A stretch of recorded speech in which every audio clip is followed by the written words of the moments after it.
Southsiders come in every color of the rainbow, but they all have one thing in common: a fierce pride for their neighborhoods. In this show, lifelong Southsiders take us to the places they love, like Bronzeville, once known as Chicago's Black metropolis. Clubs, cafes, seeing each other and being seen, and that was really what it was all about. Hyde Park, where we meet idealists who tried to fight City Hall. And you got to remember, in those days, City Council was a very rough and ready place. People punched each other. It was a tough place. And Chinatown, where new immigrants are spicing things up. There's power hitting and power politics in Bridgeport, and the South Side's top tourist attraction. 500,000 people a year toured the stockyards and the packing houses. 500,000 people a year. Also, Pullman, from controversial company town to national monument, and the Pullman Porters, who fought for justice. The A. Philip Randolph and the Pullman Porters are the grandfathers of the Civil Rights Movement. Chicago's first Mexican community on the southeast side, and a new lakefront park on the site of an abandoned steel mill. One of the friends that I brought with me, he was like, he came here, looked into the lake and through the trees, and it was like, it's like a whole other world over here. It's like a paradise. We remember when ENGLEWOOD was the busiest shopping district outside the Loop, and meet people committed to bringing the neighborhood back. I'm going to be right here as it grows. I'm going to grow with it. We step off with a famous parade in Beverly, where we learn to speak South Side. What parish are you from?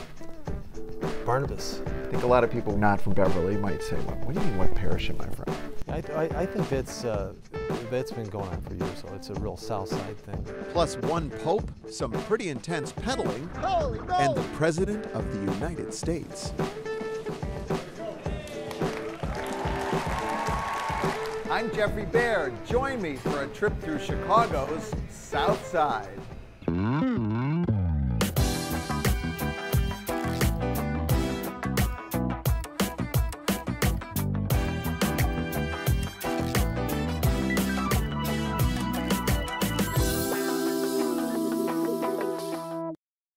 Chicago's South Side is made possible by BMO Harris Bank.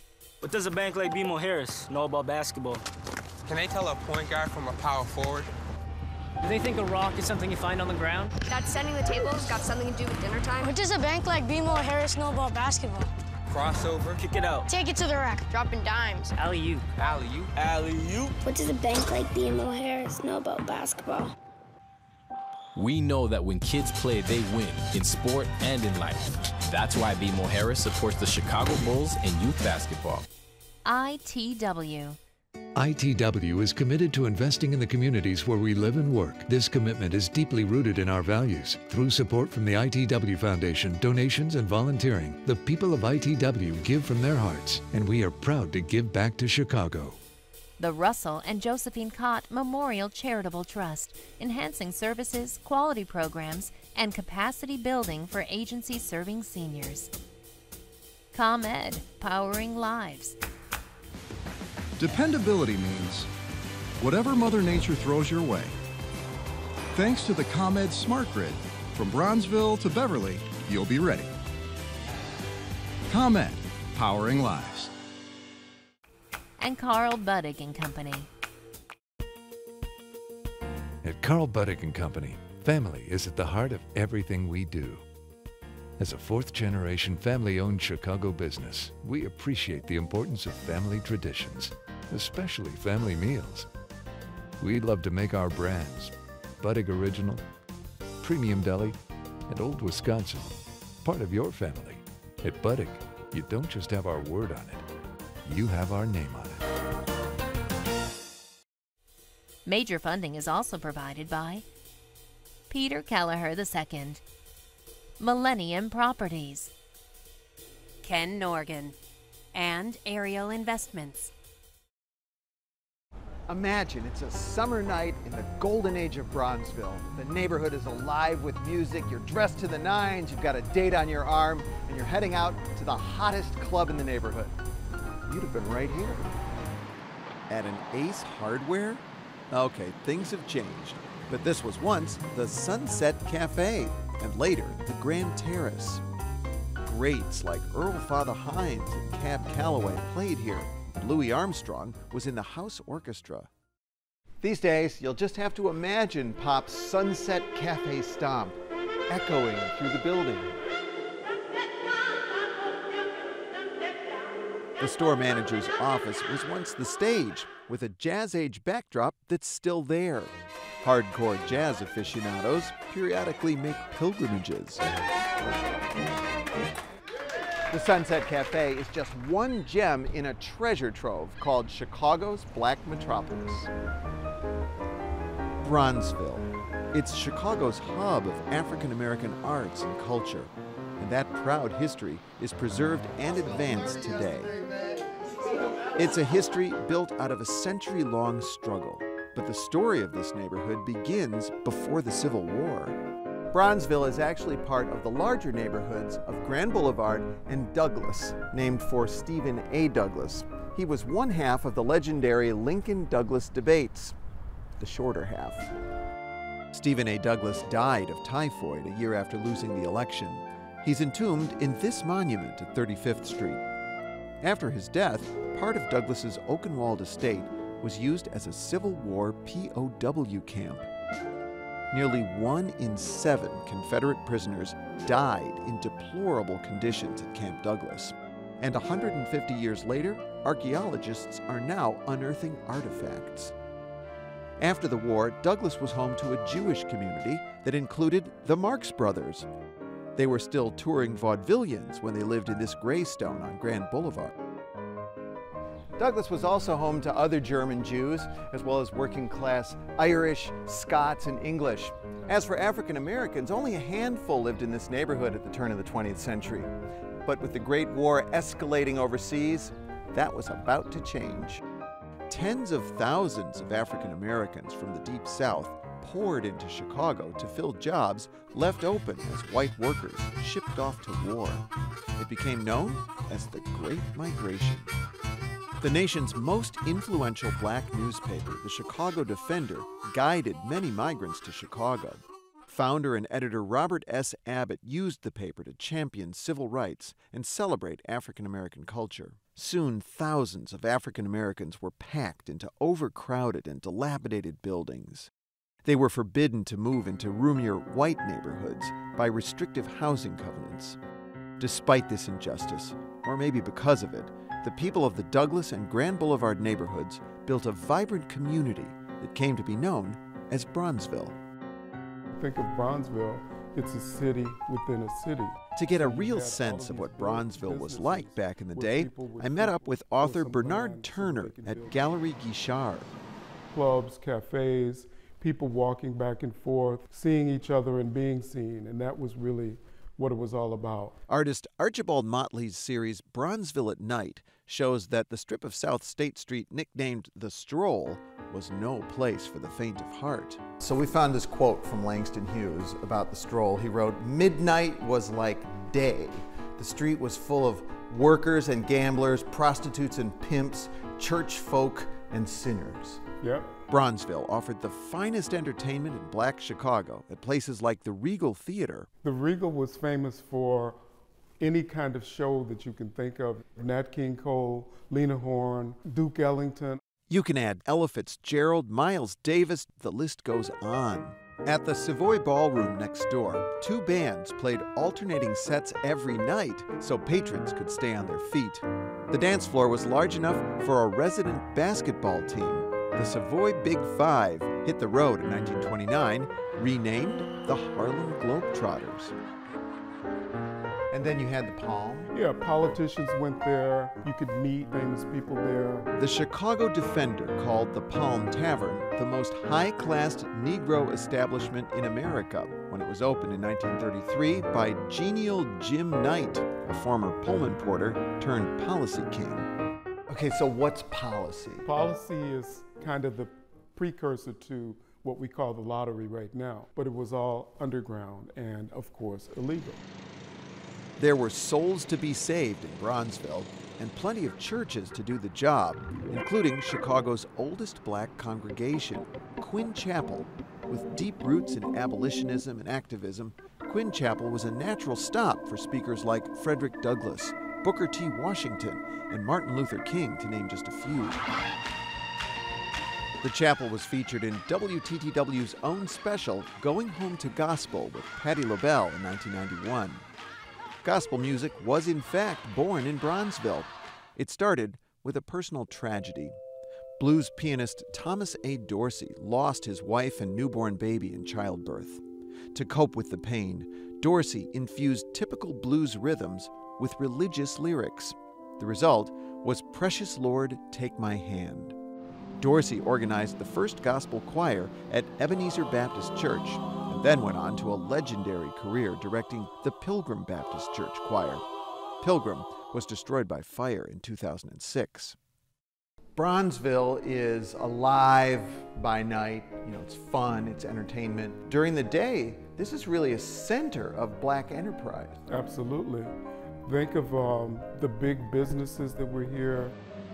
Like Supreme Liberty Life Insurance, the first black-owned and operated insurance firm in the North. Supreme Liberty Life Insurance was also the launching pad for one of the most successful publishers of the 20th century, John H. Johnson. He wanted to create a magazine that was going to be like Reader's Digest, the Negro Digest. Johnson used his mother's furniture as collateral to get the magazine started. Its success allowed Johnson to launch his second magazine, Ebony, and later a fast-paced news magazine, Jet. And if that wasn't enough, John Johnson and his wife Eunice created the Fashion Fair line of cosmetics aimed at a market most cosmetics brands ignored: women of color. Anthony Overton. He was a big, important entrepreneur in the city. The Overton Hygienic Building housed an earlier cosmetics empire. The fact that Overton was born a slave only makes his story more impressive. His foray into publishing, the Chicago Bee, was headquartered down the block. In 1996, the Bee Building became a branch of the Chicago Public Library. Mr. Overton still looks on today. And black entrepreneurship extended to health care, too. The nation's first successful open-heart surgery was performed in Bronzeville at Provident Hospital in 1893 by Dr. Daniel Hale Williams. This building was the birthplace of Black History Month. Inside the Wabash Avenue YMCA, a group led by historian Carter G. Woodson created Negro History Week in 1926. The celebration expanded to the entire month in 1976. The list of Bronzeville luminaries is by no means limited to men. Maybe the most famous name is Margaret Burroughs. Margaret Burroughs, yes. She's one of my heroes. Burroughs co-founded the Southside Community Arts Center as part of the WPA. The center has been showcasing African American art in the same South Michigan Avenue building since 1940. I have a quiz question for you. Do you know what famous person in the arts from Bronzeville started out as an assistant to a spiritual healer? No. Gwendolyn Brooks. Gwendolyn Brooks became Poet Laureate of Illinois and the first black person to win the Pulitzer Prize. Many of her works are set in Bronzeville, like her 1968 book-length poem, In the Mecca, about the Mecca Flats, an apartment building at 34th and State. The building started out whites only, but soon housed a vibrant African-American community. It later became overcrowded, dilapidated, and as Gwendolyn Brooks put it, bleak. It was eventually demolished to make room for the new modernist IIT campus, designed by Mies van der Rohe. IIT was part of the so-called urban renewal that saw huge swaths of the South Side bulldozed in the mid-20th century, much of it replaced by sprawling, high-rise public housing. An earlier experiment in affordable housing was more successful, at least for a time. The privately financed Michigan Boulevard Garden Apartments opened in 1930. Funded by Julius Rosenwald. Not an African-American. Not an African-American, but someone who believed the money that he had should be used for the community. The proudly well-kept building fostered a strong community for residents like Joe Lewis, Quincy Jones, and Gwendolyn Brooks. But it eventually fell victim to the housing pressures that plagued Bronzeville. It closed in 2000, but a $109 million restoration started in 2015. If you could characterize Bronzeville today, what's it like? Bronzeville today is a community changing for the good. There's a lot of new vibrancy in the community. There's an art gallery right here. There's a beautiful art gallery. Where we are art now. Galleries, restaurants, new businesses. It's something that I think everybody in Chicago should know about. So you're a tour guide. Is there one place that we can go right now that you could show me? Let's go. Bernard took me to the King Drive Gateway Project. It pays tribute to the neighborhood's historic roots with a series of works of art, including this 15-foot-tall bronze. It's called Monument to the Great Migration. What's his suit made of? Looks like, is it shoe soles? It is actually shoe soles. It symbolizes all the people who made a perilous trip from the South to Chicago. Yeah, they were really kind of giving up everything, risking everything, right? They were giving up everything on a chance of having a better life in Chicago. There's a kind of optimism embedded in this statue, isn't there? You think about all of the people who migrated here, they're going to begin a new life, and there's opportunities to be had. So yeah, there is optimism. Immediately south of Bronzeville, there are two Washington parks. The City Park, designed by Olmsted and Vaux, and the community of the same name right next to it. Bisected by Garfield Boulevard, Washington Park was the longtime home of butternut bread and the neighborhood that inspired the Studs Lonigan trilogy by novelist James T. Farrell. If it's the second Sunday in August, it's the Bud Billiken Parade. Billed as the second largest parade in America, it's the unofficial kickoff to the school year. The first Bud Billiken Day Parade was organized in 1929 by the Chicago Defender. Just don't expect to meet Bud Billiken. He's fictional, a character created by the Defender, inspired by a Buddha-like figure. The parade marches through Bronzeville and ends with a festive picnic in Washington Park, right near the DuSable Museum of African American History. It was originally called the Ebony Museum, but was renamed for Jean-Baptiste Pointe DuSable, a fur trader of African descent who just happened to be Chicago's first permanent non-native settler. The museum traces the African American experience from Africa through slavery to the civil rights movement and beyond. You can visit Mayor Harold Washington. Hi. Welcome back to my office. I am Harold Washington. Or a reasonable facsimile, and learn about blacks in the armed forces, like the first African American military pilots, the Tuskegee Airmen. Further south in Washington Park is the solemn Fountain of Time from 1922 by Laredo Taft. A 26-foot-tall figure of Father Time gazes across a reflecting pool at a procession of 100 human figures representing every phase of life. The sculptor drew his inspiration from Henry Austin Dobson's poem Paradox of Time, which reads in part, "Time goes, you say? Ah, no, alas, time stays, we go." It doesn't look like much now, but this is Chicago's oldest surviving L station. It was built in 1892 along an extension of the city's first L line that transported visitors to the World's Fair.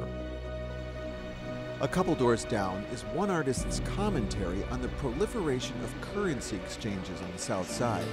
Except this one doesn't cash checks. The Currency Exchange Cafe is a Washington Park coffee house and restaurant. Along with the gallery next door, the cafe is part of artist Theaster Gates's efforts to change the landscape of the South Side. In 1893, 27 million people flocked to Jackson Park for the dazzling World's Columbian Exposition. The fair introduced the world to Cracker Jacks, the Ferris wheel, juicy fruit gum, cream of wheat, and many other firsts. It made Chicago feel like the center of the world. There was just one problem. the magic wasn't meant to last. The fair closed just as an economic depression swept the country. The plaster pavilions were abandoned, many burned. But before it went up in smoke, the fair attracted thousands of workers, creating a boom in surrounding neighborhoods like Woodlawn. It's the last stop on the city's oldest L line, the home of high school football dynasty Mount Carmel, and the setting for the Apostolic Church of God's Joy of Christmas. And back in the 1920s, it was a hopping hub of entertainment. There was a mammoth movie palace called the Tivoli at 63rd and Cottage Grove, 3,500 seats. Nearby, the famous dance floor at the elegant Trianon Ballroom could accommodate 3,000. The Trianon even had its own radio station, WMBB, for World's Most Beautiful Ballroom. The local beer garden was designed by none other than Frank Lloyd Wright. At Midway Gardens, you could toss back a cold one while enjoying the symphony or ballet. And for a dose of pure populism, there was the White City Amusement Park with its 300-foot-tall electric tower illuminated by 20,000 light bulbs. The name White City was a reference to the whitewashed architecture of the nearby World's Columbian Exposition, but it might as well have referred to the park's clientele. Like most establishments in Woodlawn, blacks were not welcome here, and property owners used restrictive covenants to keep African Americans from moving into Woodlawn. But Carl Hansberry bought this house anyway and moved in with his family, including his daughter, the future playwright Lorraine. A judge ordered the Hansberrys to vacate their home, but the family fought all the way to the U.S. Supreme Court, which finally ruled in their favor. The landmark case set the stage for dramatic change in Woodlawn, and it inspired another drama, Lorraine Hansberry's A Raisin in the Sun, the first Broadway play by an African-American woman. The end of restrictive covenants brought hope to many African Americans, but the panic peddling that followed ruined those dreams. Later, disinvestment and gang activity took their toll on Woodlawn. The neighborhood's population dwindled through the early 2000s. But important pieces of the past survive in Woodlawn, like the Grand Ballroom. It's still the epitome of elegance. The lovely room with its original 60-foot-long bar from 1923 now caters to weddings and dance classes.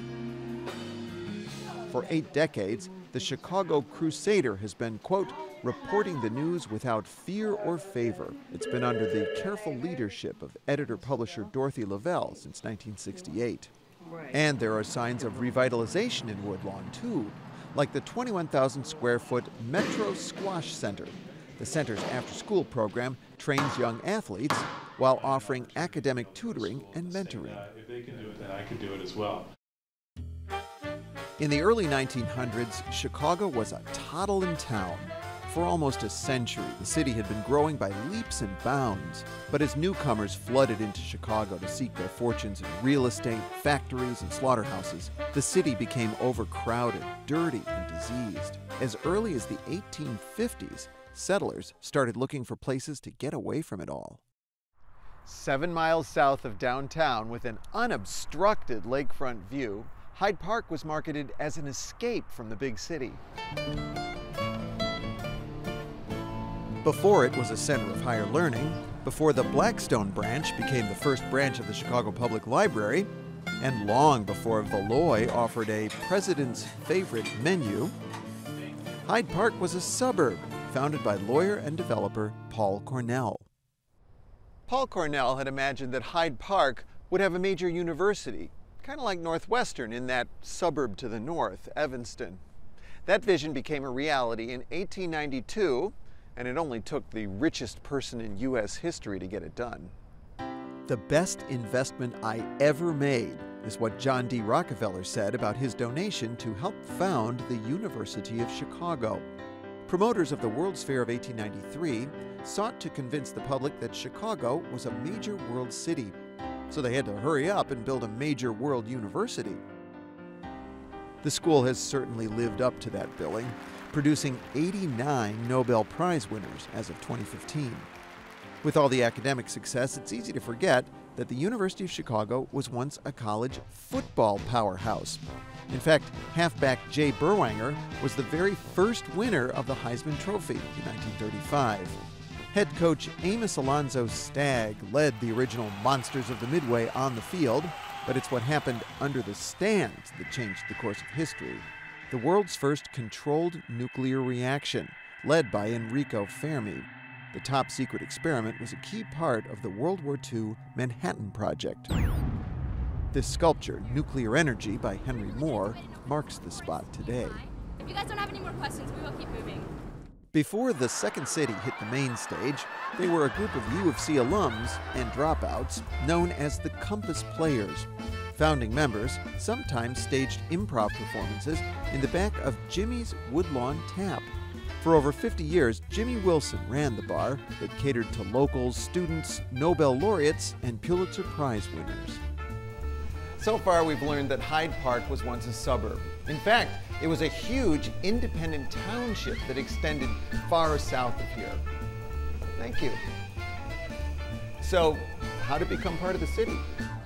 Annexation. It's the Chicago way. The same people who'd been trying to run the neighborhood then decided, well, we might as well run the city. That's Rebecca Janowitz, author, lawyer, and Hyde Parker through and through. It's just too much education. It's rampant in the neighborhood. It's an overeducated neighborhood. It's an overeducated neighborhood. Rebecca and I grabbed a table at Medici on 57th to talk Hyde Park politics. In 1889, Chicago annexed Hyde Park. What changed politically for Hyde Parkers at that point? They started sending people down to City Hall who were completely unlike the people everybody else sent to City Hall. All the other neighborhoods. Yes. And you got to remember, in those days, City Council was a very rough and ready place. People punched each other. It was a tough place. The career Pauls in City Council were exasperated by Hyde Park idealists who actually believed government should serve the public good. What's so fascinating about it is the cast of characters changed. Originally it was a bunch of Protestant men, then they added some women, then they added some Jews, and then eventually some blacks. But the spirit was much the same. You disagree with us, we'll bury you in data. We'll just keep up the fight. Case in point, 5th Ward Alderman Leon Dupre, who was a major thorn in the side of City Hall. Talk on the issues before the council. Don't be talking personal. What happened to your vaunted boasts of law and order in Chicago? Leon Dupre, of course, was famous in the 60s as the lone Negro on the City Council. He was white. Yes, but he was known as the lone Negro, and that was a compliment. He was the one who raised the civil rights issues in the City Council. Congressman William Dawson, who represented Chicago for 27 years, took the view that if you can't beat them, join them. At one point was probably the most powerful black politician in America, and a lot of people have forgotten about him. Follow your own rules! Mayor Richard J. Daley knew his Democratic machine would grind to a halt without African Americans, and he relied on Dawson to get out the vote. So we've mentioned a lot of these people. We need to talk about the power couple of Hyde Park, you know, who went to Washington, D.C., got into politics. Of course, I'm talking about Paul Douglas and his wife Emily. Yes, they were an amazing power couple. That accounts for you. He was a U of C economist. She was a voting rights activist. Both were elected to Congress. Emily to the House of Representatives in 1945, and Paul to the Senate in 1949. He brought his Hyde Park idealism to the national stage. His lasting legacy was saving the Indiana dunes. Hyde Park's sister neighborhood, Kenwood, sits directly north. Kenwood has long been one of the most fashionable neighborhoods on the South Side. It was home to the greatest, Muhammad Ali, who moved there to be close to Nation of Islam founder Elijah Muhammad, who lived just a few doors down. Later, Louis Farrakhan moved in here. There's also Chicago's oldest Jewish congregation, but it didn't start out in Kenwood. Well, the Jews moved. I mean, thank God we stopped finally. At least we stopped moving. But we certainly moved all over the South Side, and we built some beautiful buildings on the way. Like the home of Jesse Jackson's Operation Push. If you look closely, you'll see there are Stars of David in the stained glass. After merging with another congregation, the renamed KAM Isaiah Israel settled in this Byzantine-inspired structure on Greenwood Avenue. It's directly across the street from the neighborhood's most famous resident. So famous, the Secret Service wouldn't let us show you his house. Is Barack Obama like a quintessential product of Hyde Park?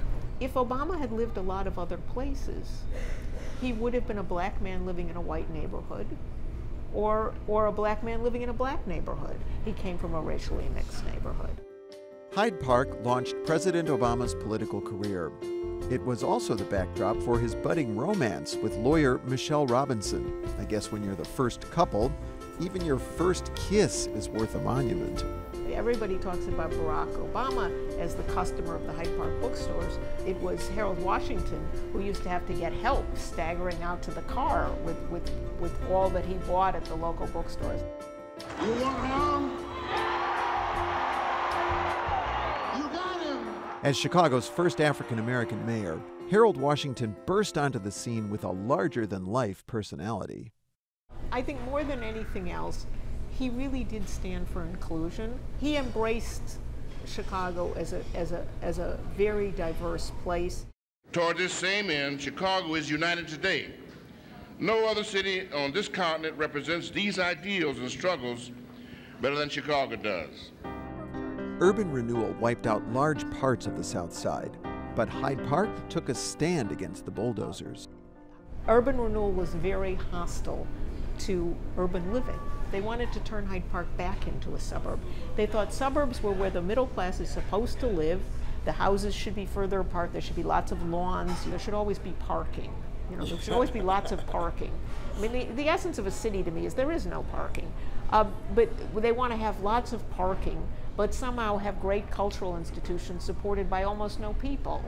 Sarah Spurlock tied it to World War II when she was talking to me about it. She said a bunch of people came back from the war and they didn't want to live in a community that looked like the one they grew up in.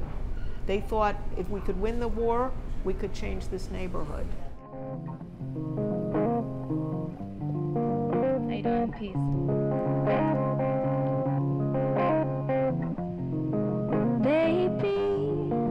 Maybe we could. Hyde Park's idealism and social consciousness definitely comes through in its art scene. The Hyde Park Arts Center, founded by Paul Douglas and a group of artists in 1939, has been a neighborhood showcase for the Chicago Imagists, the Monster Roster, and Harry Who. The center has moved around a bit, but it's found a permanent home on Cornell Avenue. Again.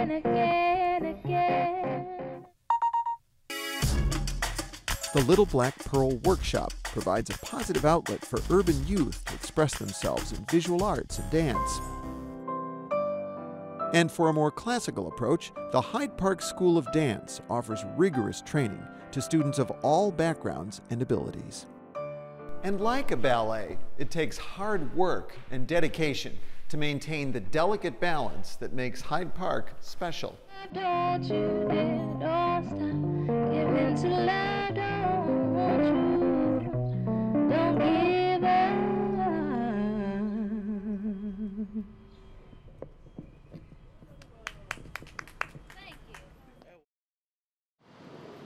It looks like China, it sounds like China, and it definitely tastes like China.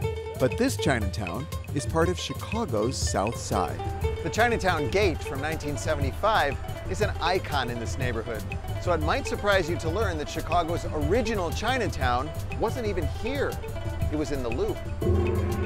Chinese immigrants began settling around Clark and Van Buren after the city's first documented Chinese resident, T.C. Moy, moved here in 1878. He sent word to his family that Chicago was more accepting of Chinese than places out west, where his countrymen had first settled in droves for the California Gold Rush and later built the Transcontinental Railroad. The last phase of it is about 80% people working are Chinese. You know? After they completed that, they have no place to go. That's Bernie Wong, founder and director of the Chinese American Service League. She met me at the sparkling new Chinatown branch of the Chicago Public Library. They were out of jobs. Yeah, they're out of jobs. They want new opportunities. And so the first Chinese, Mr. Moy, came here. Mr. Moy. Mr. Moy, and we have a lot of Moys right now. You know, I think he brought a lot of his kins over here. Chicagoans might have tolerated these new neighbors, but they were seen as exotic and left to fend for themselves. The family association, if you're Wong, the Wong family will take care of you. You know, provide you some jobs. The Lees will take care of the Lees, and the Moy take care of the Moy. As the community grew, it became divided between two rival fraternal groups called Tongs. The Onleong Tong led its members out of downtown and built the Chinatown we know today, including the Onleong Merchants Association building from 1928, now called Pui Tak Center, which became the unofficial Chinese City Hall. For all its convincing Chinese iconography, the architects were Norwegian Americans, because there were no Chinese architects in Chicago back then. Today, the community still works hard to help its own, with organizations like Bernie Wong's Chinese American Service League, or CASTLE. So I want to talk about CASTLE, the Chinese American Service League. Well, you founded it, right? Right. We decided to start an organization. We have no money. We didn't have any skills. We didn't know how to do it. That shouldn't stop you, right? Well, you know, we luck out. We run into a lot of people who are willing to help. We were very naive. We put a little ad in a newspaper and say, we need to find an exec director. And you know, for months, nobody applied. So my friends strong armed me into taking the position for a while. And so 36 years later, I'm still sitting here. Restaurants are really a very big part of Chinatown, and it brings a lot of people to Chinatown, Chinese and not Chinese. And the good thing is that, you know, when we first started, you only mainly have Cantonese restaurants. That's because the vast majority of Chinese in Chicago and in America up till the mid-20th century were Cantonese-speaking from China's southern region. And their restaurants offered Americanized dishes, some of which weren't even found in China. Chop suey, totally invented in America, right? Absolutely. Chop suey. Egg foo young. Egg foo young and your cookie, fortune cookie. None of that came from China. Today, Chinatown has gone way beyond chop suey and egg foo young. You can sample delicacies from all over China, like the ultra-spicy offerings here at Szechuan Cuisine, thank you, on Wentworth. All right, let's try it.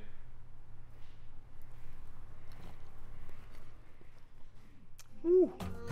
This more diverse cuisine has accompanied new Mandarin-speaking immigrants who've come to Chicago from all over China. Chinatown is not just for the Chinatown residents. I mean, we have people coming from all the suburbs, and sometimes from Indiana and Michigan and Wisconsin.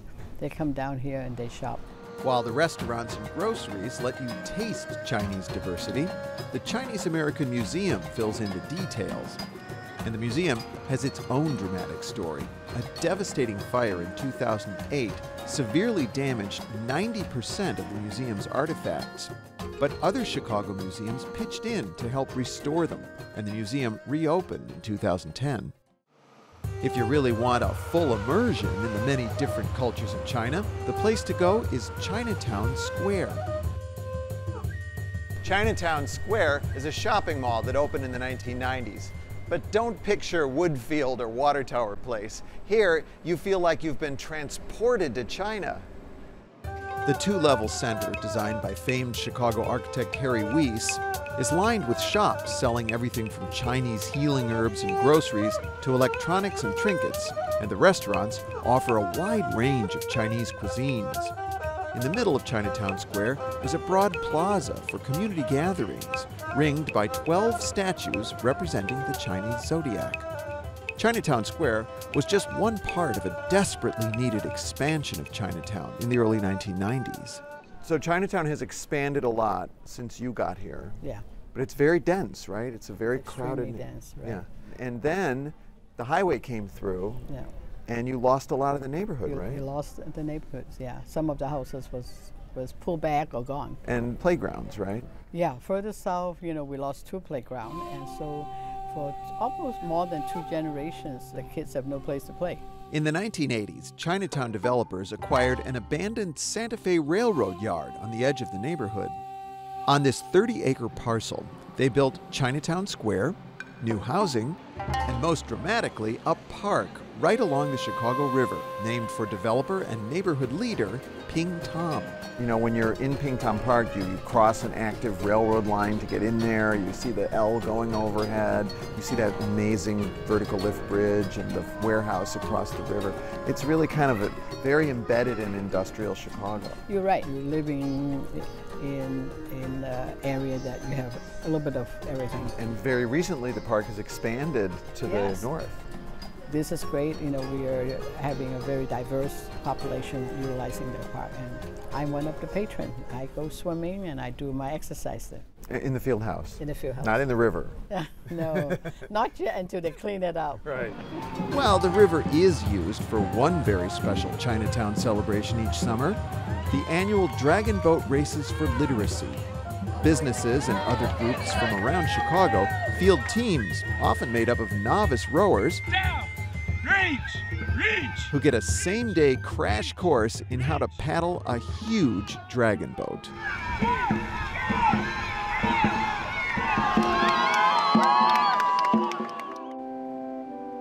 Five Holy Martyrs Catholic Church in Brighton Park was founded in 1908.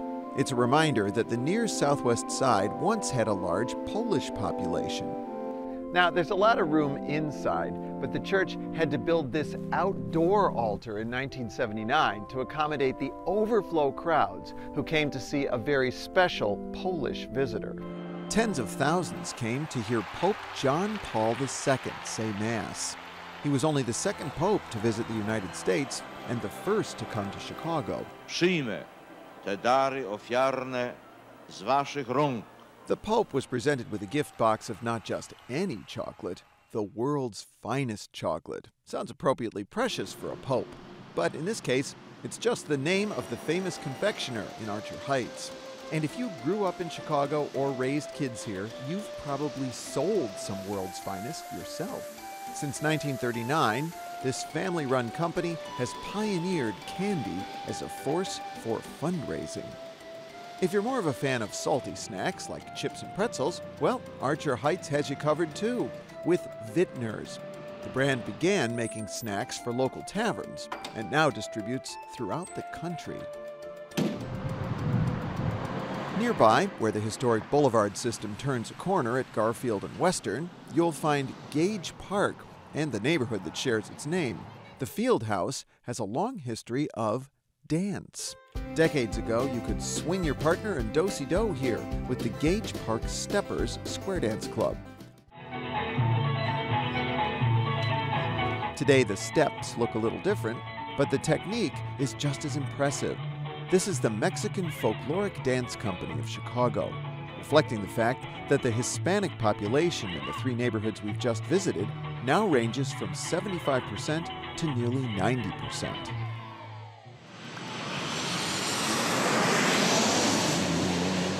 Just a few seconds away as the jet flies are Midway Airport's next-door neighborhoods. There, you'll find the vast factory that cranks out Tootsie Rolls to the tune of 66 million every day, and Ford City Mall. Both are housed in just a small part of what was once a sprawling World War II factory that churned out nearly 20,000 B-29 bomber engines. In nearby Marquette Park, an earlier aircraft, one that met a tragic end, is memorialized, reminding us of this neighborhood's Lithuanian heritage. The pilots were Lithuanian Americans Steponas Darius and Stasis Girenis, who lived and worked in Chicago. They tried to break Charles Lindbergh's transatlantic distance record in 1933 by flying non-stop from New York to Lithuania. But after 4,000 miles, they crashed in Germany, just 400 miles short of their goal. Neither pilot survived.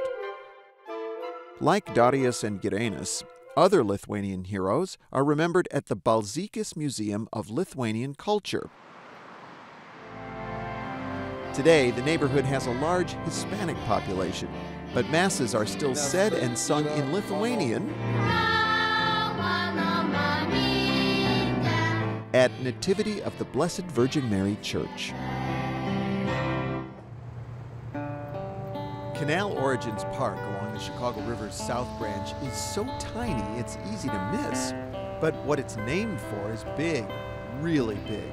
An engineering marvel that made Chicago a major metropolis. This is where the first shovels began to dig the Illinois and Michigan Canal, connecting the Great Lakes to the Mississippi and changing Chicago forever. Completed in 1848, much of the 96-mile canal was dug by Irish immigrants. It was backbreaking work. On-the-job injuries and deaths were not unusual. Many Irish ditch diggers settled along an old wagon route next to the canal, Archer Road, named for canal construction supervisor William Beatty Archer. Their settlement was first called Hardscrabble, but as traffic on the canal began to build, one obstacle that gave boat captains a headache is said to have rechristened the area. Legend has it that an earlier bridge here near Ashland Avenue was too low for barges to pass beneath. They had to unload and transfer their cargo to barges on the other side. The bridge became a port, giving the neighborhood its name, Bridgeport. Down Halsted Street, Schaller's Pump claims to be the oldest bar in Chicago. Since 1881, the Schaller family has owned the Pump, named for a direct connection to the former brewery next door. If it's your birthday in Bridgeport, your most embarrassing baby picture is likely to show up in the Bridgeport News. Since 1939, it's been loaded with birthday announcements. And oh yeah, community news and 11th Ward political coverage. Around here, there's politics aplenty. 5 Bridgeporters have been elected mayor of Chicago. Ed Kelly, Martin Kennelly, some guy named Daley, Michael Bolandic, and another guy named Daley. Vote for Chicago. Vote Democratic. Vote for Daley. The Daleys are, of course, Richard J., mayor from 1955 to 1976, and Richard M. from 1989 to 2011. I need a cheese and a pepperoni for Diamond. The neighborhood that produced so many political elite is as famously blue-collar as a breaded steak on your lunch hour from Freddy's. Non-Bridgeport Mayor Carter Harrison said Bridgeport was where men were men and boys were either hellions or early candidates for the last rites of the church. And folks in Bridgeport would probably agree with him. There's still a fierce pride here and in the surrounding neighborhoods. Well, it's home, and there's also a sort of communal culture in these neighborhoods. That's Dominic Pasiga, who's authored many books on Chicago history. He was born and raised in Back of the Yards. Why is it called Back of the Yards? Simply because it's behind the stockyards. Okay, all right. Dominic and I bellied up to the bar at Stanley's, the last tavern on what was once called Whiskey Row, to discuss South Side devotion. What do you think that's about, that kind of special feeling about your neighborhood that really, I think, is particular to the South Side? These neighborhoods provided a sort of cradle-to-grave experience for people. I grew up in Sacred Heart Parish. We were Polish mountaineers. We ended up hanging out together with kids from the same ethnicity, and we ended up at the funeral parlor that was run by a Polish mountaineer. And well, you haven't yet. Yeah, well, I haven't yet. Well, we still have, Dominic. We're talking a high percentage of immigrants. Yes. These are really immigrant neighborhoods. These were very much immigrant neighborhoods, and wave after wave of immigration that entered into Chicago washed across these neighborhoods as well. So they built these magnificent churches for the large part. You had the Irish, Germans, Italians, Polish, Lithuanians, Croats, Slovaks, and Mexicans. These immigrants came to do the dirtiest of dirty work in the Union Stockyards, opened on December 25th, 1865. What better way to celebrate Christmas than to open a livestock market? And so they opened on Christmas Day, 1865. It made Chicago hog butcher for the world, and men like Swift and Armour, household names. Up to 50,000 workers slaughtered, butchered, and packed as many as 18 million animals a year. The stockyards were really like a city in itself, right? Oh yeah. They had their own fire department, had their own bank. They had the office building, which was the exchange building. They had their own L line. They had their own L line until 1957. And visitors were welcome. It is estimated that at the turn of the century, 500,000 people a year toured the stockyards and the packing houses. 500,000 people a year. It was a tourist attraction. Yeah, it was a big tourist attraction. Chicago Chamber of Commerce didn't like it because it made us a cow town, you know. But the mayor certainly liked it, and everybody else pushed it. The speed and efficiency of the packing houses were known throughout the world. Henry Ford is said to have perfected his assembly line after visiting the disassembly line at Chicago's hog operation. But for workers, this industrial wonder could be a miserable place. Author Upton Sinclair exposed the dirty and dangerous underbelly of the stockyards in his book, The Jungle. What were the conditions like in these neighborhoods? Neighborhoods were, of course, poor working class communities. Streets at the turn of the century tended to be dirt. So it got pretty muddy if it rained. It got pretty muddy. There's one fella who's interviewed, I believe, in the Chicago Daily News, talks about going from bar to bar in his canoe in the spring because Bubbly Creek would back up, the water would fill the streets. Oh. And then he said occasionally he'd fall out of the canoe after being at a few bars, and his wife would make him, you know, change his clothes. Well, yeah, if it was Bubbly Creek that he was falling into. Yeah. Bubbly Creek was a little tributary to the Chicago River that the stockyards used as an open sewer. Gases from decomposing animal waste caused the water to bubble and foam.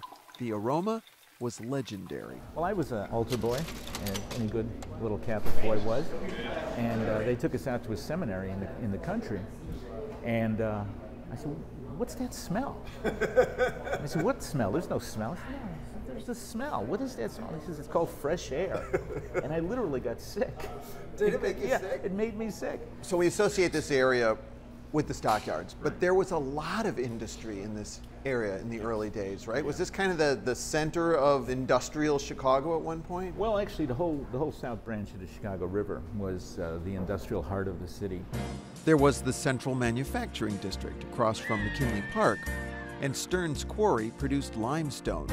The abandoned pit has now been repurposed as Palmisano Park, with a lake surrounded by towering limestone walls. May of 1934, the big fire took place, burnt much of the stockyard down, and then crossed into Canaryville and burned everything down across the street on Halsted Street and into the neighborhood. There's an interesting story about a bar on Halsted Street. The firemen were fighting this fire, so he opened up all his bottles of beer and handed them out to the firemen, and that bar was saved. Yeah. Amazingly. How about that? There you go. One of the last bars on Halsted Street to be saved. The stockyards survived the fire, but began a slow, steady decline and finally closed in 1971. Just about all that remains are the abandoned Stockyards National Bank and the stately old entrance gate. It's very interesting to see how this square mile really represents the whole history of industrial America. From railroads to labor unions to advertisement to industrialization and mechanization and then to deindustrialization in the 50s and 60s. It's the first major industry to leave Chicago. So that raises a question. People still eat meat. Right. What happened? Why did the packing houses leave? They left for a couple of reasons. One, these plants were very old. There was more land in the suburbs to build on. And also, Richard J. Daley, he had wanted to sort of get away from that image of a cow town. He saw a modern global city emerging, skyscrapers, expressways, expressways, exactly. You know, everybody living in the sky like the Jetsons was his sort of image. And the stockyards were seen as old. They smelled. So today, what was the stockyards? It's not just a bunch of abandoned land, right? No, today it's probably the most successful industrial park in the city. There are about 15,000 men and women working in those plants now. Bridgeport is also now part of an international art scene. The Zhao brothers' work has been featured in galleries across the world, but they've set up shop in the neighborhood with their Zhao B Art Center. And what was once the Spiegel Catalog warehouse is now a cultural hub for artists and exhibitors. The Bridgeport Arts Center is 500,000 square feet for artistic creation and ceremonial bliss. Bridgeport today, of course, is so close to downtown. I was at Sox Park just the other day and I looked up the alley and there was a Sears Tower. So you end up thinking, my God, something this close is going to take off. So you have this very diverse community emerging around Sox Park. which technically is an Armour Square, but yeah, right. It's Bridgeport. A minor oversight around here, but the White Sox have called 35th and Shields home since 1910. After 80 years in Comiskey Park, the club moved across the street to the new Comiskey Park in 1991. Just 12 years after it was built, the park got a new name, U.S. Cellular Field, and a major facelift. 8 rows of nosebleed seats were lopped off from the upper deck and capped with a more stylish flat roof. A party deck was added in the outfield, and the sea of blue seats was completely replaced with green ones. Well, almost completely. 2 blue seats remain, marking the landing spots of Scott Podsednik's walk-off home run and, here in left field, Paul Konerko's grand slam, both in the 2005 World Series. Tying run at second, 2 out, Palmero over the head of Jets. Uribe charges, and the White Sox have won the World Series. Bridgeport and the rest of the South Side were witness to a historic playoff run by the White Sox, capped by a World Series sweep of the Houston Astros. The champs were welcomed home with a ticker-tape parade down LaSalle Street, and the Southsiders were the center of the baseball universe.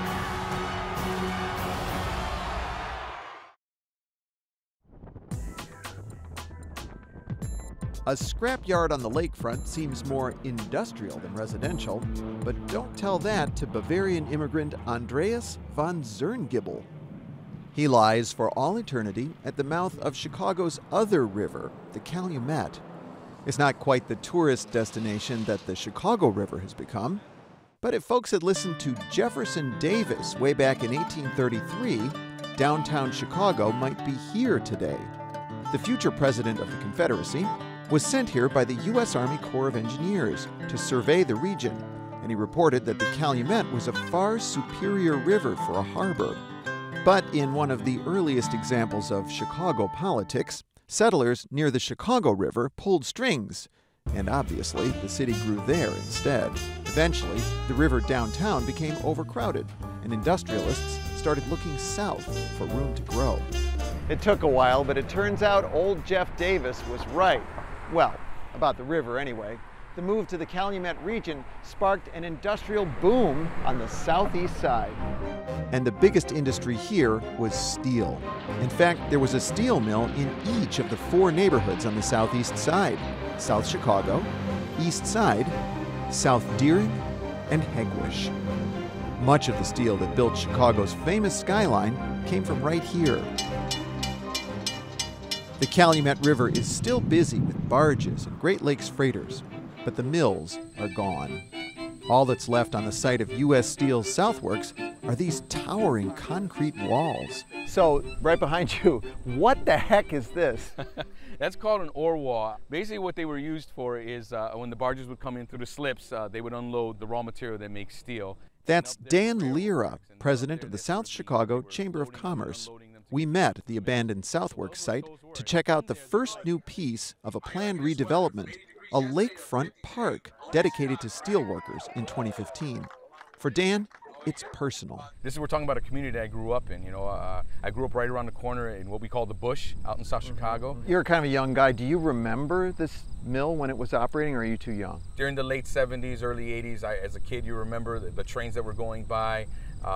You know, I know the environmentalists might not like this, but when you see a puff of smoke in the around the area, that meant there's work going on, jobs. That's what it meant, you know, to this neighborhood. And when you think about the origin of the Hispanic Mexican immigrant, they think sometimes the city thinks it's Pilsen or 26th Street, but it actually was here in South Chicago. In fact, Chicago's first Mexican church is on 91st Street in South Chicago. Our Lady of Guadalupe served Mexican migrants who came for jobs in the mills in the early 20th century. The church created this memorial to a terrible loss. 12 parishioners gave their lives in Vietnam, more than from any other church. Every September, Mexican Independence Day is celebrated with a parade on Commercial Avenue that rivals the one that goes through Pilsen and Little Village. This beautiful Serbian Orthodox church on 114th Street in East Side is a reminder that the mills drew many different ethnic groups to the Southeast Side over many decades, each settled in its own pocket of the neighborhood. We say that for the early immigrants, you know, it's Polish, Serbian, Italian, Jewish area this was, and then the Latinos came in afterward, and right now it's about the 40 to 50% African American. So this is a melting pot. When we talk about the southeast side of Chicago, we're diverse in all races out here. The Union kind of bridged all these different ethnic groups, right? Yes, yes they did. The Union was very strong. It had, at its peak, they had over 130,000 members, part of the Steelworkers Union. The struggle to unionize turned deadly on Memorial Day 1937. Workers had gone out on strike when Republic Steel refused to recognize a union. A demonstration was held outside the plant. As strikers started marching toward the factory gate, police opened fire, killing 10. The strike was broken, and the company didn't unionize until 5 years later, after the federal government mandated union elections. This monument at 117th Street by a former Republic Steel worker uses 10 steel pipes to represent the 10 demonstrators who were killed. The hard-fought Union victory became moot within a few decades, as one by one, the plants shut down. So what is that like when the industry shutters and goes away? Well, what happens is jobs, you lose jobs. And when you lose jobs, and what this community had to face was, how do you fill that void? Do you imagine it coming back? Actually, yes, that's the plan. Imagine a vast new development, literally a city within a city, on a parcel of land larger than the downtown Loop. That's how much available property was left behind when Southworks shut down in 1992. For now, the planned development called Lakeside, with its homes, shopping areas, transit links, local school, and marina, are all still on the drawing board. The developer predicts it'll take 25 to 45 years to complete. But Lakeshore Drive has been extended to the site, and for the first time in a century, the lakefront is open to Southeast Siders. So you had all these people in these neighborhoods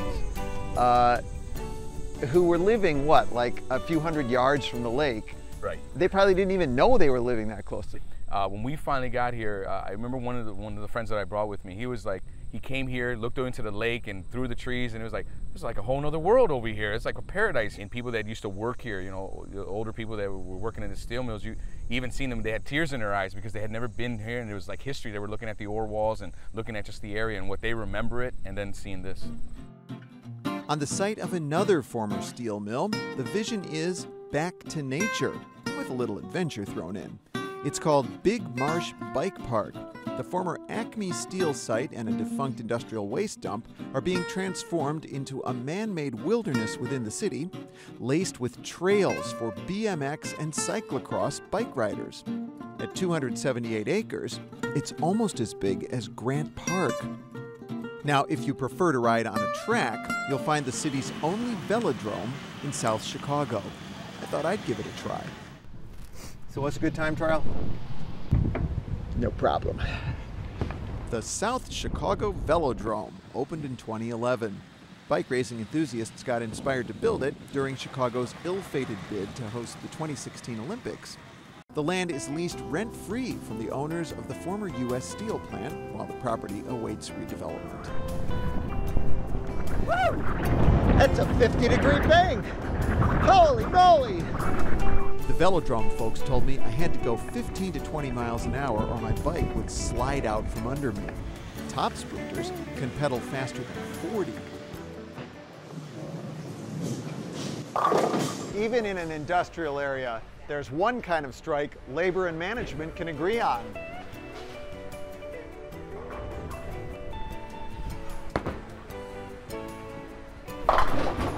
Yes!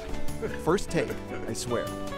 Skyway Bowl has been a neighborhood institution for decades. Some say it was the first black-owned bowling alley in the country, and everyone knows it's family-owned and family-friendly.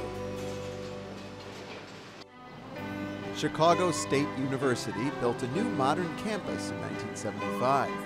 It's a far cry from the school's first classroom, which was in this rail car in 1867. Back then it was a teacher's college in Blue Island, known as the Cook County Normal School. Later, it moved to Englewood, and finally to its current location in Roseland. Thank you. Can I help you? Many South Side communities have been torn apart by violence. Diane Ladaker had enough. So in 2003, she opened her Roseland home as a safe place for youth and started the nonprofit Kids Off the Block.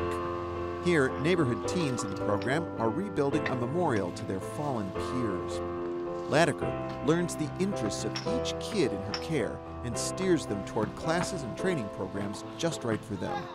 This local story went national when Diane was featured as a CNN hero.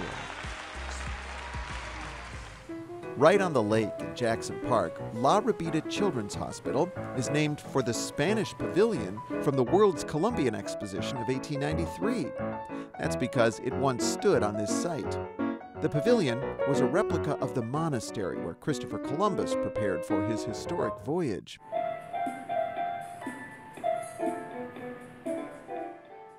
The old pavilion was replaced with a full-fledged children's hospital in the 1930s. La Rabida stands just across Jackson Park Harbor from the South Shore neighborhood. In this majority African-American neighborhood, former synagogues are a reminder that South Shore was once home to a large Jewish community. Ironically, the neighborhood's most significant landmark wasn't open to its Jewish residents. The South Shore Country Club, housed in this Mediterranean revival-style building, excluded all minorities. Even as more and more African Americans moved into the neighborhood, the club refused to admit them. Membership dwindled, and the club closed in 1975. The Chicago Park District bought the old club and renamed it the South Shore Cultural Center. They've lovingly restored this building, and now the beauty is for everyone to enjoy. Even the old stables have a new purpose. They're home to the Chicago Police Department's mounted unit. Each horse is named in honor of a fallen Chicago police officer.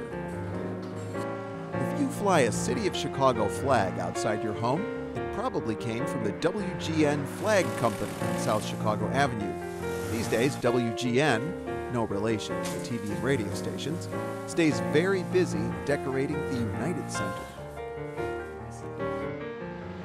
Advocate Trinity Hospital, formerly South Chicago Hospital on 93rd Street, is the reason a nearby neighborhood is called Pill Hill. Pill, as in medication, and hill, as in, well, it's sort of a hill. Pill Hill is part of the larger neighborhood of Calumet Heights. Across 87th Street in Avalon Park is WVON. It featured a crew of black DJs called the Good Guys, like Herb Kent, the Cool Gent, and Purvis Spann. The station switched to a talk format in the mid-1980s and adopted the nickname Voice of the Nation. Down the block is a place where style does the talking. In an era when roller skating has all but disappeared, the rink is a throwback. But consider yourself warned, the old school hour is not for novices.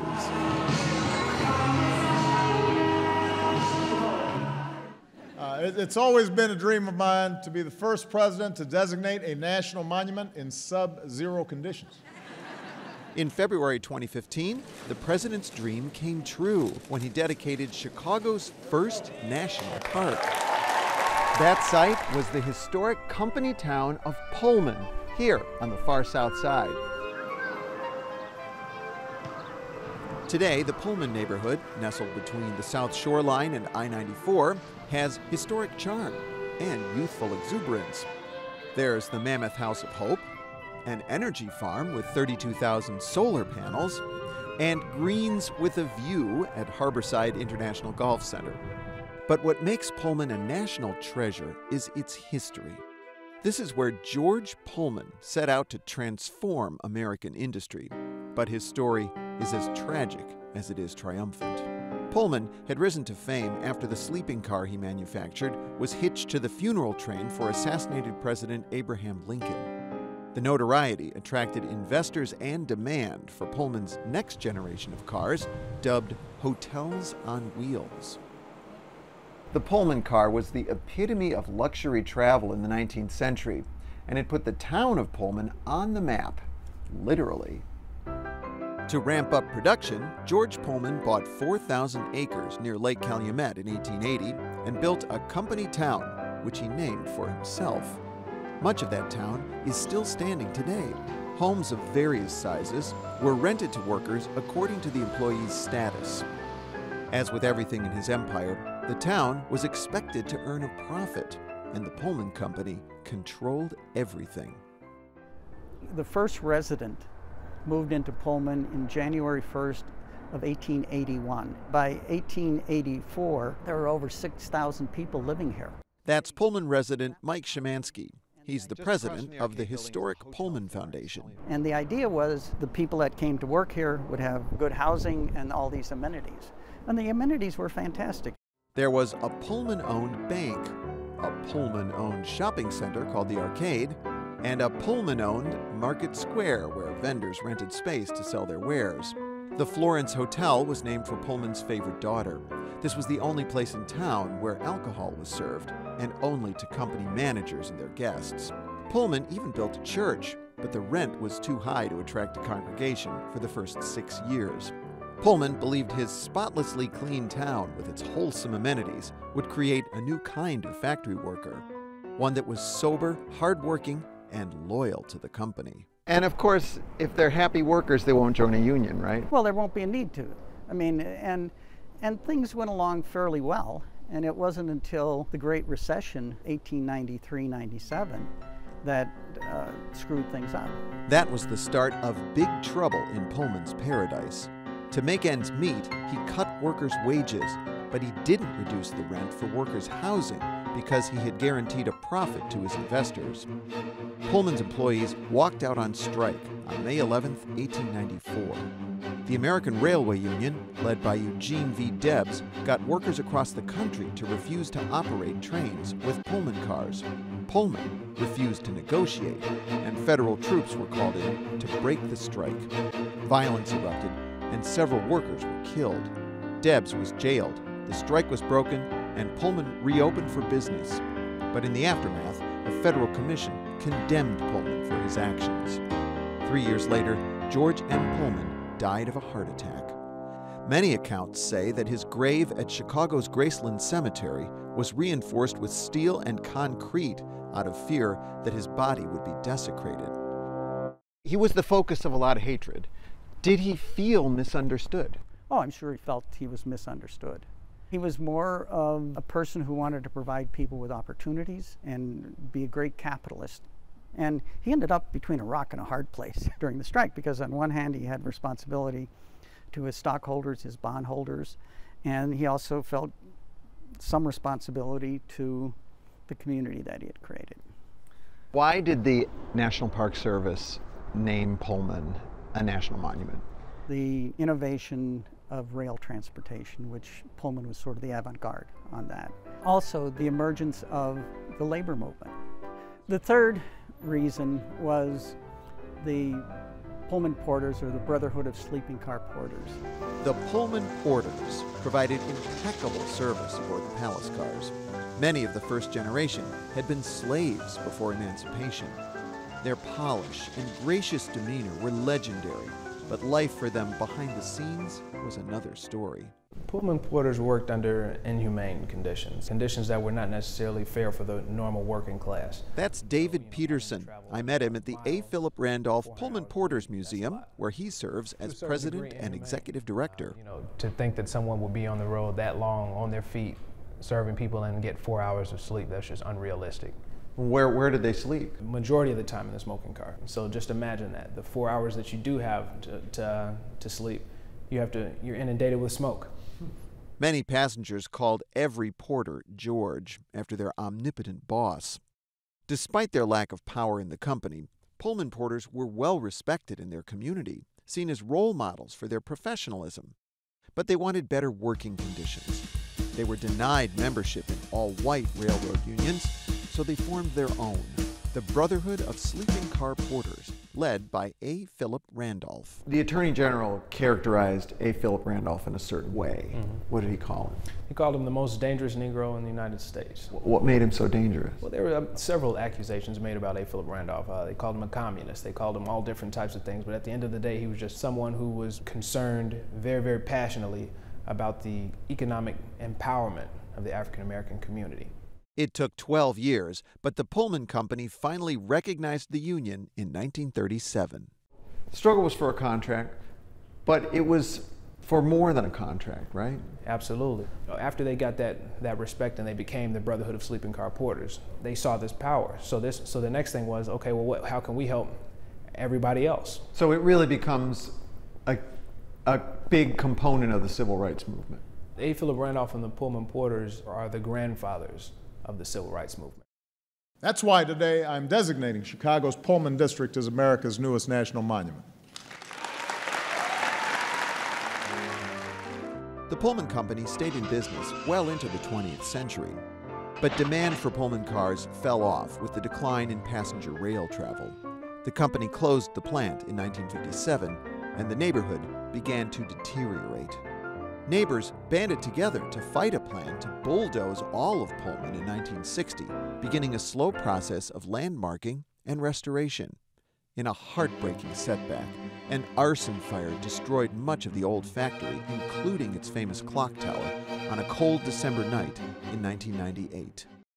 But the state has been rebuilding it, and the National Park Service plans to use it as a visitor's center for the National Monument. Today, there are encouraging signs as factories return to Pullman. This one plans to clean up. The South Side Soapbox. That's the nickname of San Francisco-based Method Soap's 22-acre Chicago plant that opened in 2015. At first glance, it looks like a rainbow, but the color that really stands out is green. A wind turbine and sun-tracking solar trees help power the plant that includes a 75,000 square foot greenhouse on the roof. From soap to suds, Pullman has gotten into the microbrew game with Argus Brewery. Producing beers with names like Iron Horse and Pegasus, this brewer is right at home in the historic Schlitz stables. Most amazingly of all, this 19th century model town is now being seen as a model town for the 21st century. If you were doing a sustainable new town today, 90% of the same criteria would be used that Pullman used. It was a pedestrian scale community, and it also had a wide variety of housing. By design, it was built to have a diverse community of people at different incomes living together.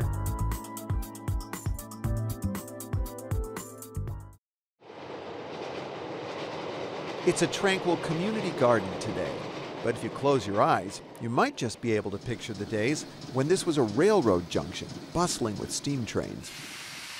Actually, you don't have to close your eyes. The walls tell the story. The surrounding community of Junction Grove was home to immigrants who came to work in the nearby stockyards, and later African Americans arriving in the Great Migration. Junction Grove got a new name when a businessman who lived here lobbied his neighbors for something that reminded him of his New Jersey home, Englewood. I know what you've heard about Englewood. The crime, the unemployment, the abandoned buildings. Heck, America's first documented serial killer, H.H. Holmes, was a resident in the 1890s.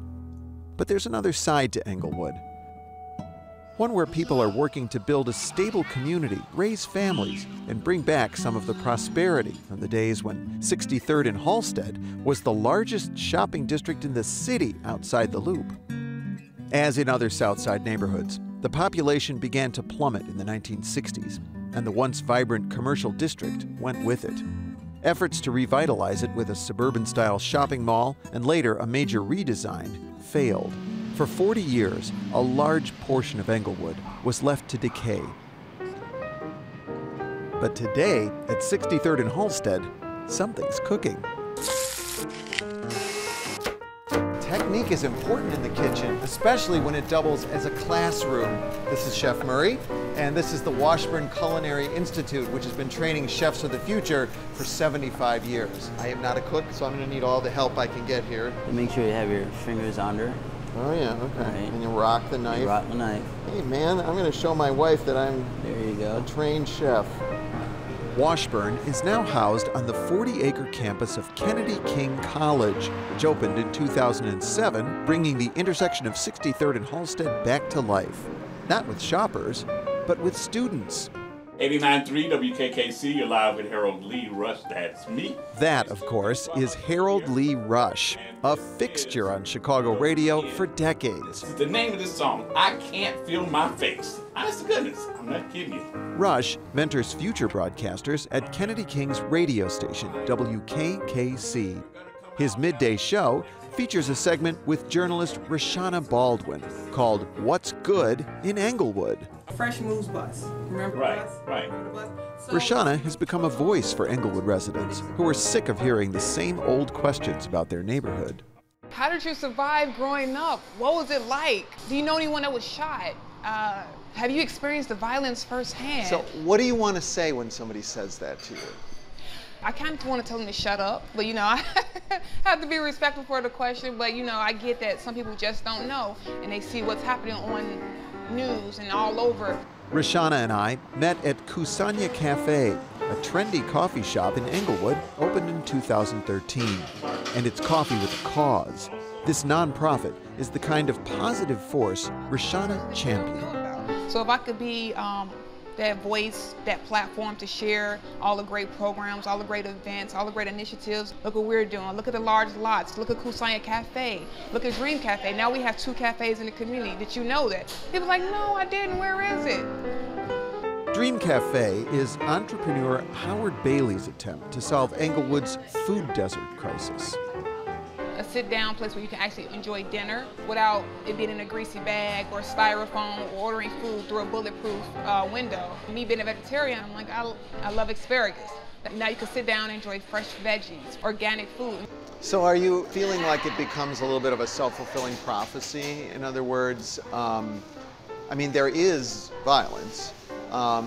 By percentage, maybe more than in other communities, but by focusing on it, is that your issue? I call it poverty porn, just focusing on what's going wrong in the community, never showing people like myself who are just living, not surviving, just living. I don't wake up every day thinking I got to survive, I got to walk out of my door and look over my shoulder. Like I talk about, I'm like, I come to Kusanya Cafe and have tomato basil soup, or I do yoga on my back deck. In addition to her radio gig, Roshana works for Teamwork Englewood, a nonprofit that brings community services together.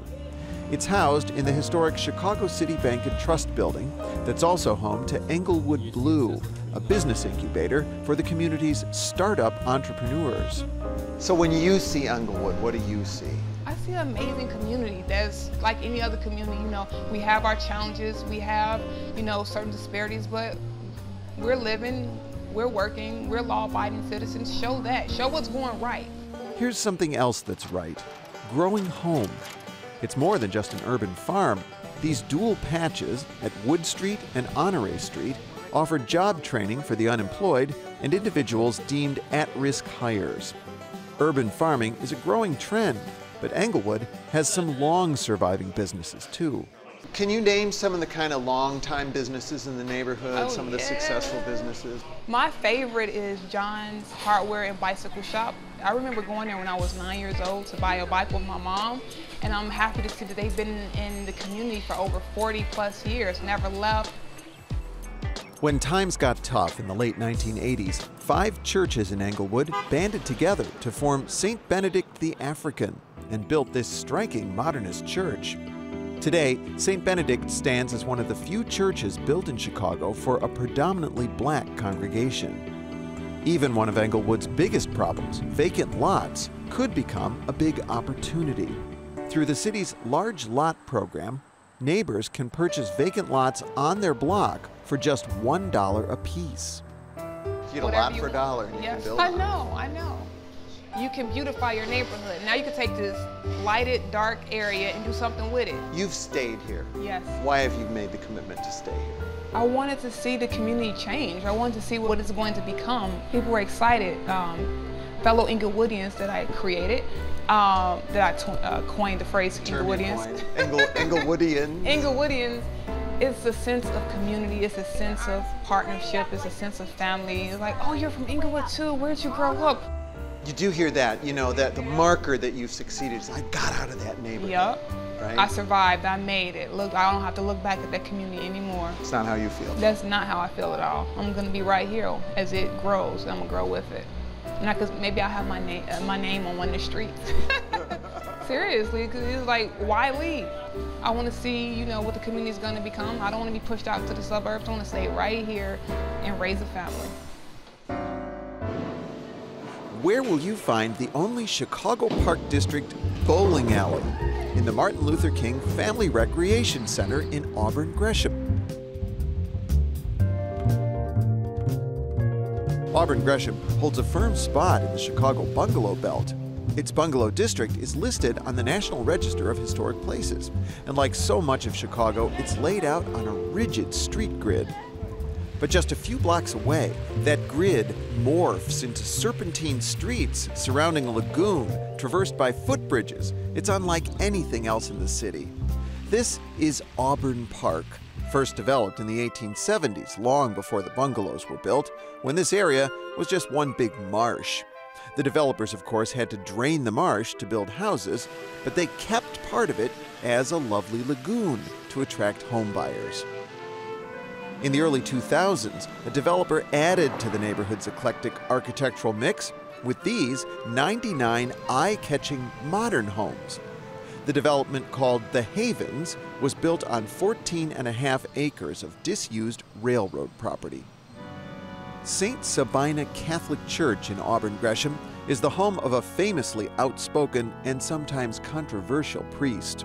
Father Michael Flager is often in the headlines, confronting violence and other urban problems that have plagued Auburn Gresham and other Chicago neighborhoods. The church also provides neighborhood residents with food, clothing, and job training in partnership with Catholic Charities. The jewel of the southeast side of Chicago. That's how real estate developer, author, and civil rights activist Dempsey Travis described Chatham. Chatham was home to gospel great Mahalia Jackson. She was born in New Orleans and came to Chicago during the Great Migration.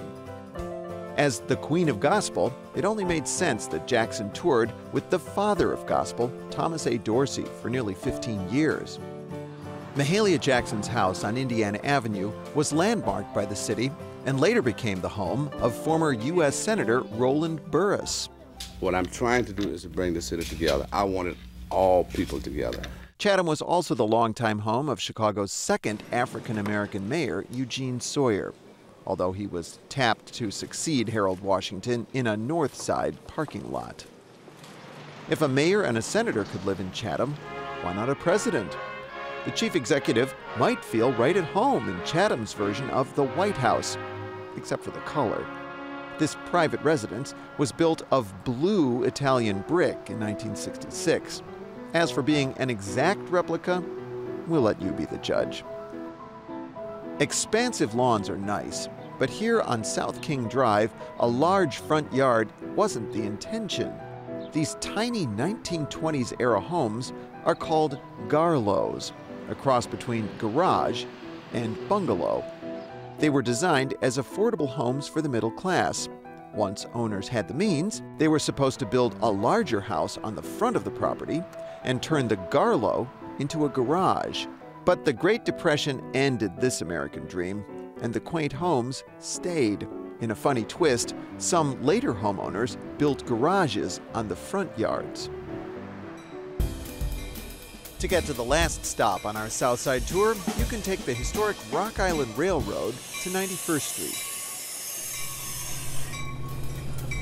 This station is called Beverly Hills. You won't find any movie stars around here. It was just a reference to the hilly terrain in the new development of Beverly.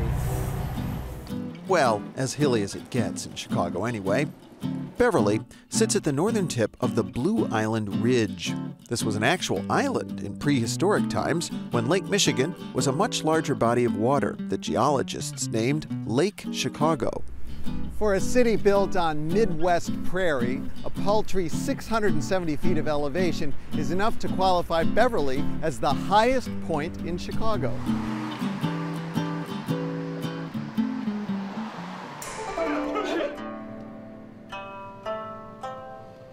The neighborhood has many other high points, like an art museum in the Ridge Park Fieldhouse with works by Grant Wood, Mary Cassatt, and Maxfield Parrish. There's also a record shop where vinyl still lives, and a brew pub on Western Avenue called Horse Thief Hollow. It takes its name from the legendary hideout where bandits stashed stolen horses. And there's a one-of-a-kind collection of prairie-style homes by Walter Burley Griffin on a single block of 104th Street in East Beverly.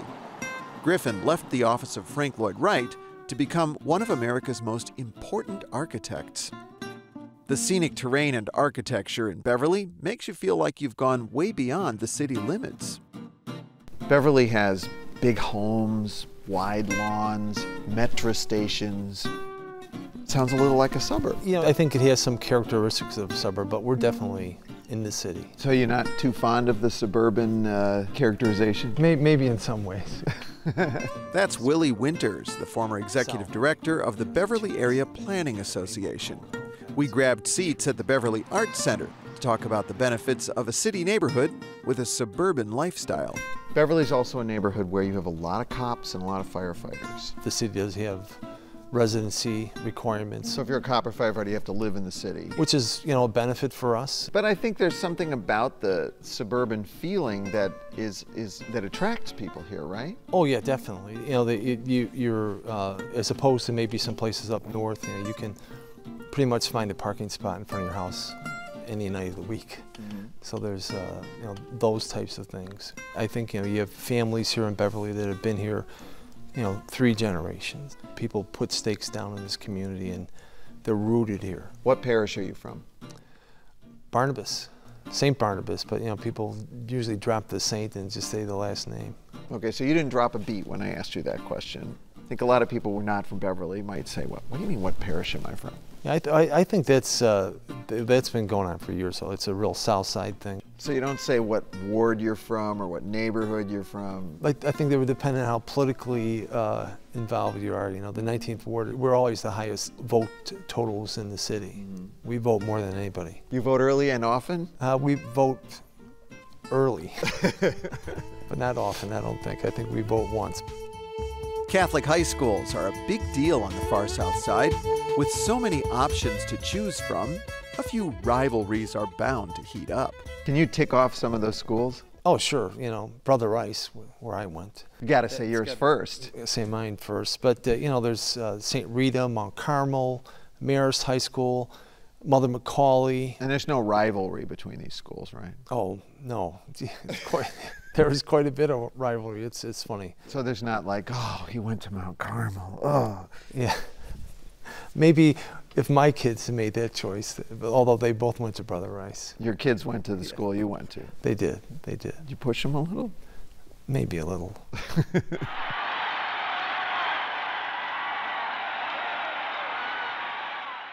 Beverly is a diverse neighborhood, including about a third African American. But the one ethnicity Beverly is most famous for is Irish. Some years ago, probably around 10 years ago, they did a study and they said that between 103rd and Western and about 107th and so many blocks east and west that there was the highest concentration of Irish surnamed families living in that community. So there's quite a bit of Irish folks out here. There's even an Irish castle. A real estate tycoon named Robert Givens built it in 1886.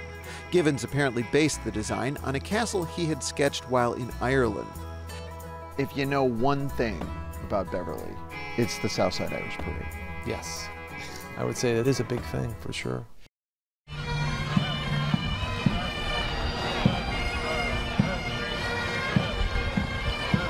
Back in the day, kids from the neighborhood would say maybe their first sip of beer ever was, at the Southside Irish Parade. That's maybe true. I've never witnessed that myself. Uh-huh. You deny anything.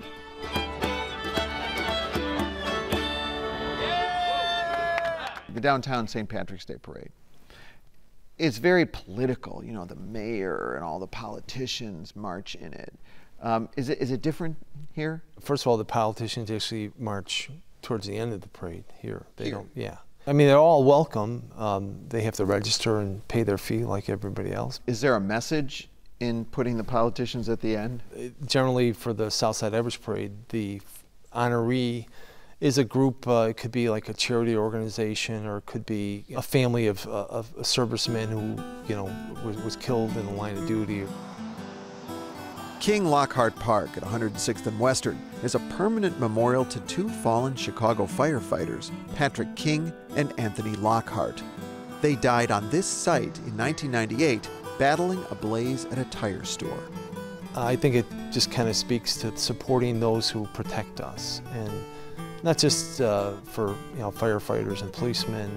It also transcends into people who have fought in the different wars and conflicts that our country has been in. Marine Corps Corporal Connor Lowry of Beverly was killed in action in Afghanistan in 2012. On the one-year anniversary of his death, a bronze sculpture was dedicated in Beverly Park. All the physical beauty of Beverly is great. It's the people, for me. That's what keeps me engaged in this community, those types of things. There's one last stop I have to make in Beverly before the end of the show. It's a place that's most popular on hot summer nights and can leave some people speechless. Okay, Geoffrey, are you ready to roll? Sorry, I'm going to need a minute to finish my rainbow cone. What else would you call a single cone layered with chocolate, strawberry, Palmer House, which is a cherry walnut concoction, pistachio, and orange sherbet? The Sapp family opened the original rainbow cone in 1926, when the far south side was mostly just prairie. The roadside ice cream outpost served city folk who trekked out here on Sundays to visit cemeteries in the area. The business boomed, and within 4 years, the shack was replaced with a permanent building. I need to do the selfie before it melts. All these years later, Rainbow Cone is still a family-owned Beverly institution. As I said at the start of the show, you find every color of the rainbow on Chicago's South Side, united by neighborhood pride. Whether you live here now or you've moved away, deep down, it's home.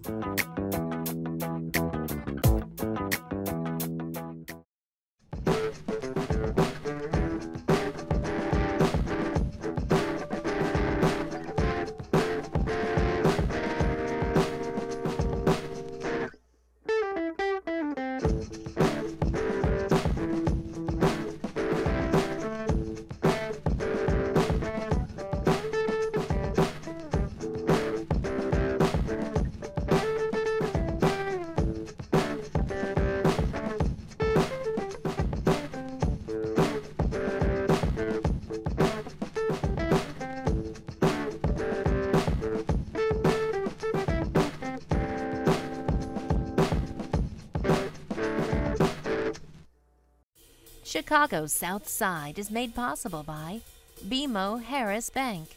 What does a bank like BMO Harris know about basketball? Can they tell a point guard from a power forward?